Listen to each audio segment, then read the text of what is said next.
Something ఏదో కావాలి, నిరంతరం ఏదో కావాలి, ఎడతెరిపి లేని సంఘర్షణ, ఆత్మసంతృప్తితో రగిలే హృదయం, ఎక్కడో ఎప్పుడో ఎవరిలోనో దేనిలోనో సంతృప్తిని వెతుక్కునే వ్యర్థ ప్రయత్నం, ఎక్కడా ఎప్పుడు ఎవరు ఏది అనుకూలించినప్పుడు మూలాలకు ఇరుక్కుపోయి ఒంటరితనంలో సానుభూతిని సంతృప్తిని కూడగట్టుకునే విఫల ప్రయత్నం.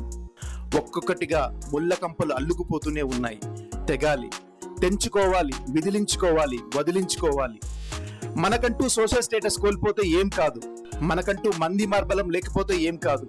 వస్తువులు, విలాసాలు, అర్ధరాత్రి డిన్నర్లు, సెకండ్ షో సినిమాలు, పబ్బులు, పేకాట క్లబ్బులు, బంగారం, చీరలు, డ్రెస్సులు, వెలుగు జిలుగుల్లో బుసలు కొట్టే అనారోగ్యకరమైన కోరికలన్నీ, మాయలన్నీ మాయమైపోవాలి. మరుగున పడటంలోనూ సంతృప్తిని చూడాలి, ఒంటరితనంలోనూ దర్జాగా మిగలాలి. ఇదంతా మన ఆలోచనలో ఉన్నదని ప్రపంచానికి తెలియాల్సిన పని లేదు. మనకు మనం ప్రతి క్షణం ప్రపంచంతో డిటాచ్ చేసుకుంటూ పోతే మనసు నెమ్మదిస్తుంది. ఏ మలినాలు మనసుని కల్మిషం చేయలేవు.